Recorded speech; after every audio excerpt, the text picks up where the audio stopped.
വചനയാത്ര സംഖ്യ 12-ാം അധ്യായം. മിരിയാം ശിക്ഷിക്കപ്പെടുന്നു.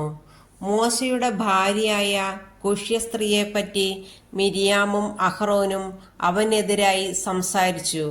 കർത്താവ് മോശ വഴി മാത്രമാണോ സംസാരിച്ചിട്ടുള്ളത്, ഞങ്ങളിലൂടെയും സംസാരിച്ചിട്ടില്ലേ എന്ന് അവർ ചോദിച്ചു. കർത്താവ് അത് കേട്ടു. മോശ ഭൂമുഖത്തുള്ള എല്ലാ മനുഷ്യരിലും വെച്ച് സൗമ്യനായിരുന്നു. കർത്താവ് ഉടനെ തന്നെ മോശയോടും അഹ്റോനോടും മിരിയാമിനോടും പറഞ്ഞു, നിങ്ങൾ മൂവരും പുറത്ത് സമാഗമ കൂടാരത്തിലേക്ക് വരുവിൻ. അവർ വെളിയിൽ വന്നു. കർത്താവ് മേഘസ്തംഭത്തിൽ ഇറങ്ങി വന്നു സമാഗമ കൂടാരവാതിൽക്കൽ നിന്നിട്ട് അഹ്റോനെയും മിരിയാമിനെയും വിളിച്ചു. അവർ മുന്നോട്ടു ചെന്നു. അവിടുന്ന് അരുളി ചെയ്തു, എൻ്റെ വചനം ശ്രവിക്കുക. നിങ്ങളുടെ ഇടയിൽ ഒരു പ്രവാചകൻ ഉണ്ടെങ്കിൽ കർത്താവായ ഞാൻ ദർശനത്തിൽ അവന് എന്നെ തന്നെ വെളിപ്പെടുത്തി കൊടുക്കും. സ്വപ്നത്തിൽ അവനോട് സംസാരിക്കുകയും ചെയ്യും. എൻ്റെ ദാസനായ മോശയുടെ കാര്യത്തിൽ അങ്ങനെയല്ല.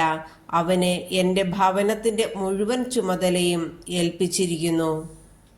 അവ്യക്തമായിട്ടല്ല, സ്പഷ്ടമായി മുഖാഭിമുഖം അവനുമായി ഞാൻ സംസാരിക്കുന്നു.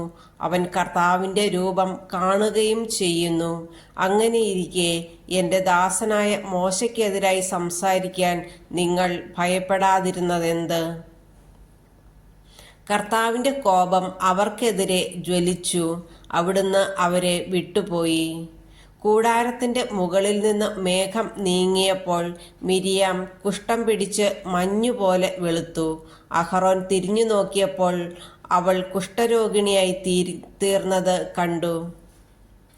അഹ്റോൻ മോശയോട് പറഞ്ഞു, പ്രഭോ, ഞങ്ങൾ ബുദ്ധിഹീനമായിട്ടാണ് പ്രവർത്തിച്ചത്.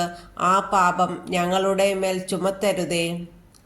ഗർഭപാത്രത്തിൽ നിന്ന് പുറത്തു വരുമ്പോൾ തന്നെ ശരീരം പകുതി അഴുകിയിരിക്കുന്ന മരിച്ച ശിശുവിനെ പോലെ അവൾ ആകരുതേ.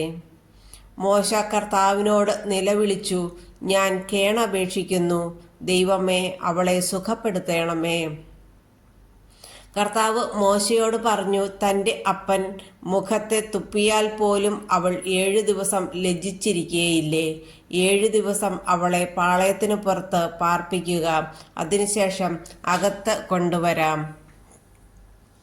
അങ്ങനെ മിരിയാമിനെ 7 ദിവസത്തേക്ക് പാളയത്തിൽ നിന്ന് പുറത്താക്കി. അവളെ അകത്ത് പ്രവേശിക്കുന്നതുവരെ ജനം യാത്ര പുറപ്പെട്ടില്ല. അതിനുശേഷം അവർ ഹസേറോത്തിൽ നിന്ന് പുറപ്പെട്ടു. പാരാൻ മരുഭൂമിയിൽ പാളയമടിച്ചു.